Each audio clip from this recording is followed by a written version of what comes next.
Hi friends, welcome to మన Bommarillu. Upcoming రివ్యూలోకి వెళ్ళిపోదాం.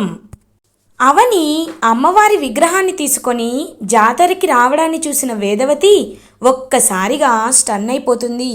ప్రసాదరావు, శ్రీకర్, కృష్ణబాబు, నిహారిక అందరూ అవని తీసుకువస్తుంటే చాలా అంటే చాలా అస్టానిష్డ్గా చూస్తూ ఉంటారు. ఇంకా అవని అలా విగ్రహాన్ని తీసుకువెళ్ళి పంతులు గారి చేతికి ఇస్తుంది.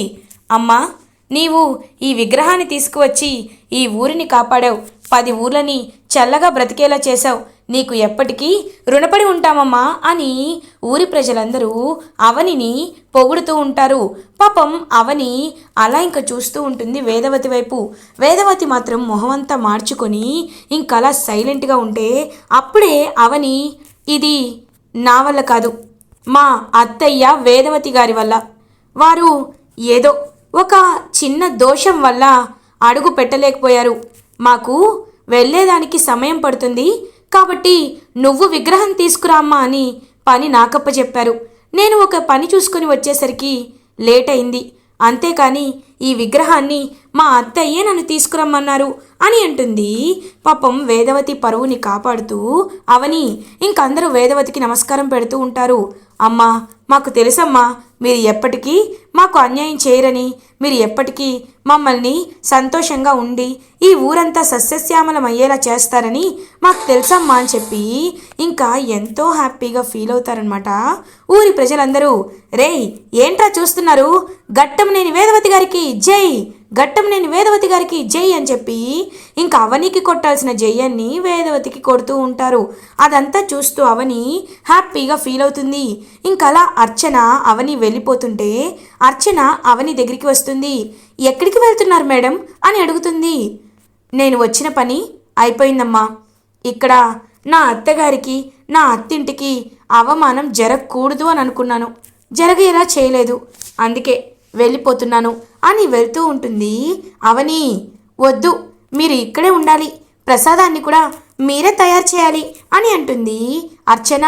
ఇంకప్పుడే వేదవతి అవని దగ్గరికి వచ్చి, పాప చెప్పింది కరెక్టే, అర్చన చెప్పినట్టు ప్రసాదం చేశాక వెళ్ళు, చూడు ఇప్పుడు జనాలు నీకు నీరాజనం కొట్టకుండా నాకు కొట్టుండొచ్చు, కానీ నేను ఆత్మాభిమానం గలదాన్ని, అమ్మవారు నేను చేసిన తప్పుకి ఏ తప్పు చేశానో అర్థం కావట్లేదు, కానీ నేను తప్పు చేసినందుకు నన్ను పూజ గదిలోకి అడుగు పెట్టనివ్వలేదు, నన్ను శిక్షించింది, ఇప్పుడు నా చేత్తో ప్రసాదం చేస్తే కూడా అమ్మవారికి నచ్చకపోవచ్చు, కాబట్టి నువ్వే చెయ్యి అని చెప్పి అక్కడి నుండి వెళ్ళిపోతుంది వేదవతి. ఇంకలా అవని, చూసారా పెద్దావిడ గారు కూడా ఒప్పేసుకున్నారు, ఇంకా మీకు ఎలాంటి ప్రాబ్లం లేదు, రండి అని చెప్పి ఇంకా అలా అర్చన అయితే అవనిని లాక్కు వెళ్ళి శ్రీకర్ పక్కన నించోబెడుతుంది. ఇంకా శ్రీకర్ అలా చూస్తూ ఉంటాడు అవని వైపు. ఏంటి, దంపతులు ఇద్దరూ కలిసే ప్రసాదాన్ని ఒకటిగా చేయాలి కదా పంతులు గారు అని అంటుంది. అవునమ్మా, భర్త భార్యకి తోడుగా వంటలో సహాయం చేయాలి అని అంటారు. ఇంకా వెంటనే అలా పాపం సహాయం చేస్తూ ఉంటాడనమాట శ్రీకర్. అవని ప్రసాదాన్ని వండుతూ ఉంటుంది. ఇదంతా ఇంకా హ్యాపీగా చూస్తూ ఉంటాడు పెద్దిరాజు అండ్ వాళ్ళందరూ. ఇంకా అప్పుడే సుజాత వాళ్ళు కూడా అక్కడికి వస్తారు. హ్యాపీగా అనిపిస్తుంది. ఇంకా అదంతా చూస్తూ సత్య చాలా ఇరిటేటింగ్గా ఫీల్ అవుతాడు. సుజాత వాళ్ళని అడిగితే జాతరకి అవని వెళ్ళింది అని చెప్పారు. ఒకవేళ జాతరలో అవని శ్రీకర్ కలిసిపోతే, వాళ్ళిద్దరి మధ్యలో పొరపాట్లన్నీ మాయమైపోతే అప్పుడు నేను ఏం చేయాలి?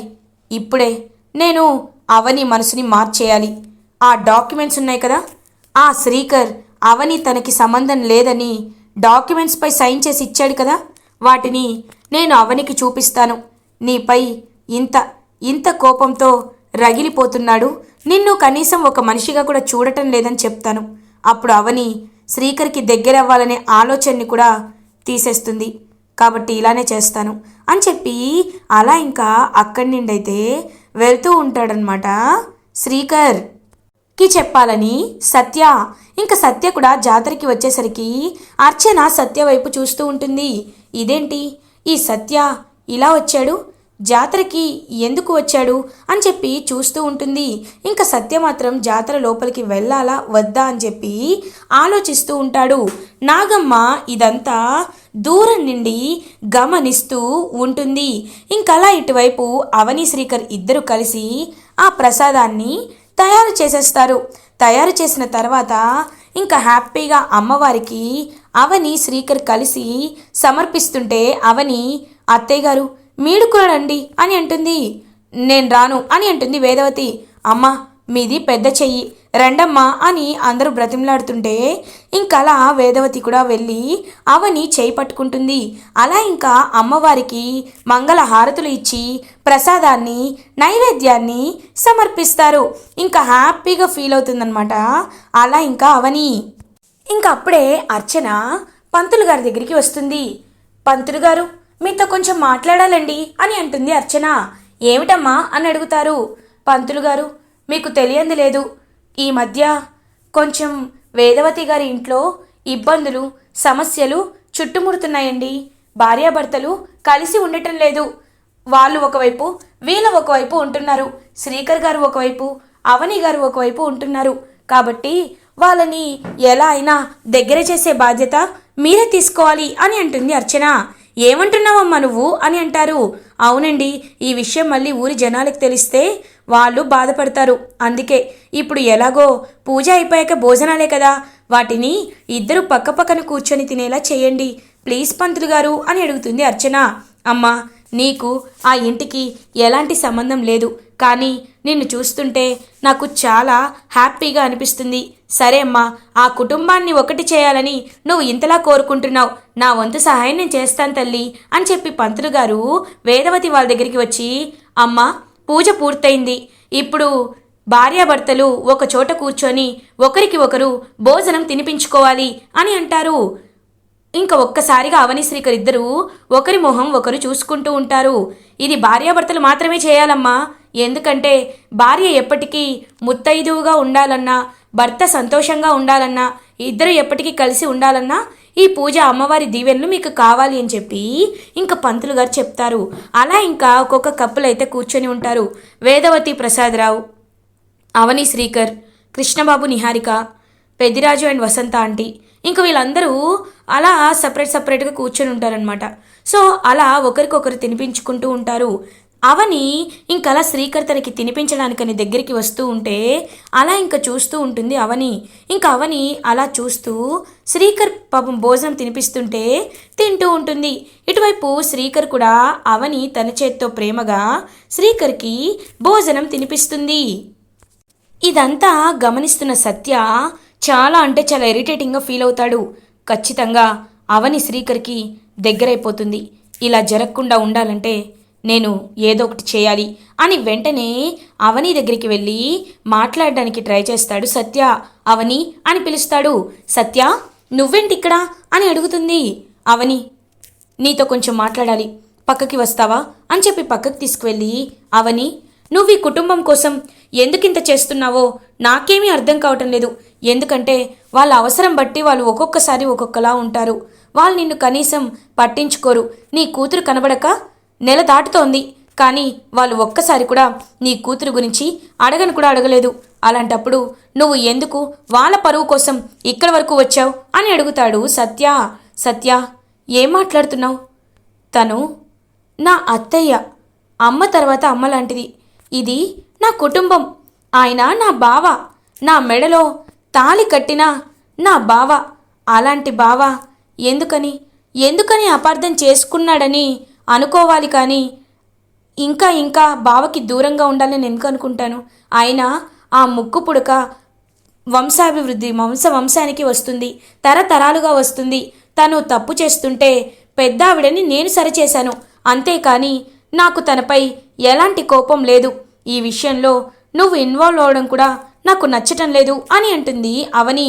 చూడవని, నేను ఎప్పుడూ ఒక స్నేహితుడిగా నీకు మంచే చెప్తాను, మంచి జరిగేలా చేస్తాను. నేను ఒక విషయం చెప్పనా నీకు? ఒకసారి ఇటు చూడు, ఈ డాక్యుమెంట్స్ని చూడు.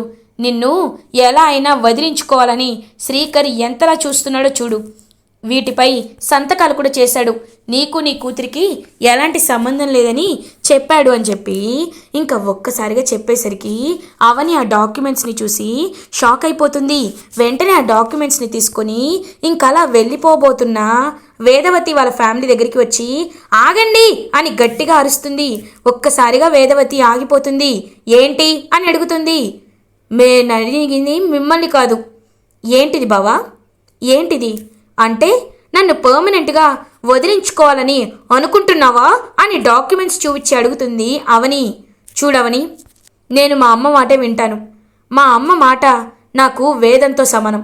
కాబట్టి నువ్వు నన్ను ఇబ్బంది పెట్టద్దు. తను వచ్చి అడిగిన కోపంలో వాటిపై సంతకం చేసేశాను అని అంటాడు అమర్. శ్రీకర్ ఇంకా వెంటనే శ్రీకర్ అలా అనేసరికి, అంటే నేను తప్పు చెయ్యలేదని ఎన్నిసార్లు చెప్పినా మీరు నమ్మట్లేదు. ఇప్పుడు అమ్మవారి విషయంలో నేను ఎంతలా మీ పరువుని కాపాడినా మీరు నన్ను ఒక టిష్యూ పేపర్ లాగే మీ అవసరాల కోసం వాడుకొని పక్కన పెట్టేస్తున్నారు. అర్థమైంది, నాకు బాగా అర్థమైంది. ఏంటి బావా, మీ అమ్మ మాట మీకు వేదమా? అంటే ఆవిడ కంటికి కనిపించిన నమ్మశక్యం కాని కాగితాలను నమ్మేస్తే నువ్వు కూడా వాటిని నమ్ముతున్నావన్నమాట. ఇప్పుడు చెప్తున్నాను అని తన తాలిని బయటికి తీసి, అమ్మ కనక దుర్గ, బెజవాడ దుర్గమ్మ, ఎల్లమ్మ, అందరి అమ్మలు, మీరు నాకు నిజంగా తోడుగా ఉంటే, నేను మీ భక్తురాల్ని అని అనుకుంటే నాకు సహాయం చేయండి. నేను ఎలాంటి తప్పు చేయలేదని నిరూపణ చెయ్యండి అని చెప్పి తన తాలిబొట్టు పట్టుకొని గట్టిగా అడుగుతుంది అవని. ఇంకప్పుడే అమ్మవారి నుండి ఒక శక్తి వస్తుంది. మెరుపులు వస్తాయి, ఉరుములు వస్తాయి. అలా ఇంకా వచ్చి కరెక్ట్గా ఎవరైతే డాక్టర్ డిఎన్ఏ రిపోర్ట్స్ మారుస్తాడో, సత్య డబ్బులు తీసుకొని మారుస్తారు ఒక డాక్టర్, లేడీ డాక్టర్. ఆ డాక్టర్ కార్ అనేది ఇంకా స్టీరింగ్ తను ఎక్కడికో వెళ్తుంటే ఆ స్టీరింగ్ కరెక్ట్గా అమ్మవారి జాతర దగ్గరికే వచ్చి ఆగుతుంది. ఇంకా వేదవతి వాళ్ళు ఏంటి కార్ ఆగిందని చూస్తుంటే ఆ డాక్టర్ని అమ్మవారు మెడ పట్టుకొని వెనకాల నుండి ఇంకా అలా తోసుకుంటూ అవని కాళ్ళ దగ్గర డాక్టర్ పడిపోయేలా చేస్తుంది అమ్మవారు. ఇంకా సత్య ఒక్కసారిగా షాక్లో ఉండిపోతాడు. సార్, నేను ఇక్కడికి ఎలా వచ్చాను అని అడుగుతుంది డాక్టర్. ఏదో తప్పు చేస్తే వచ్చావు డాక్టర్, చెప్పు. అక్షయ బావ డిఎన్ఏ రిపోర్ట్స్లో నువ్వు ఏదైనా తప్పు చేశావా చెప్పు అని అడుగుతుంది అవని. ఇంకా సత్య చూస్తూ ఉంటాడు. అవును చేశాను మేడం, చేశాను. డిఎన్ఏ రిపోర్ట్స్ పాజిటివ్ వచ్చాయి, కానీ నేనే ఆ పాజిటివ్ రిపోర్ట్స్ని నెగిటివ్ రిపోర్ట్స్గా మార్చేశాను అని నిజాన్ని ఒప్పుకుంటుంది. ఒక్కసారిగా షాక్ అయిపోతారనమాట వేదవతి, శ్రీకర్ అండ్ ఫ్యామిలీ. ఎవరు నీకు అలా చెప్పింది అని అడుగుతుంది అవని. ఇంకా వెంటనే శ్రీకర్ కూడా, అంటే ఇన్ని రోజులు నేను దెయ్యం అనుకుంటున్నా నా భార్య, నా దేవత, తను మంచిది, ఎప్పుడు నన్ను ఏ రోజు కూడా చులకనగా మాట్లాడలేదు, లేనిది మాట్లాడలేదు. తన కడుపు మంటే బయటపడింది. ఇన్ని రోజులు తప్పు చేయకపోయినా నిందలు అనుభవించింది. దానికి కారణం మీరే. చెప్పండి, ఎవరు మీకు అలా చేపించింది? ఎవరు చేయించారో చెప్పండి అని గట్టిగా అడుగుతాడు శ్రీకర్. ఇంకా వెంటనే వేదవతి కూడా, మాతో పాపం చేయించింది చాలక ఇంకా ఎందుకలా ఉన్నావు చెప్పు అని చెప్పి గట్టిగా అడిగేసరికి ఇంకా చెప్పడం స్టార్ట్ చేస్తుంది డాక్టర్. సత్య సరే ఇలా చేయమన్నారని చెప్పేసరికి ఒక్కసారిగా అవని షాక్ అయిపోతుంది. సత్య డిఎన్ఏ రిపోర్ట్స్ని మార్చాడు అని తెలుసుకొని ఇంకలా షాక్లో ఉండిపోతుంది అవని. ఇంకా అతి పెద్ద నిజం బయటపడడంతో ఒక్కసారిగా వేదవతి అవని చేతులు పట్టుకుంటుంది. చేతులు పట్టుకొని ఇంకలా, నన్ను క్షమించమ్మా అవని, నన్ను క్షమించు.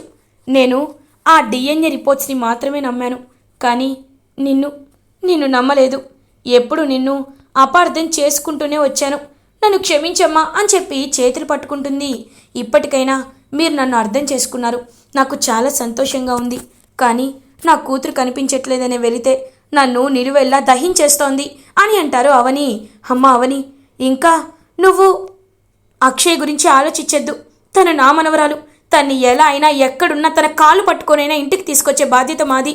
నువ్వేమీ భయపడద్దమ్మా, రా ఇంటికి వెళ్దాం అని చెప్పి కన్నీళ్లతో ఇంకా తనే ఇంటికి తీసుకువెళ్తుంది.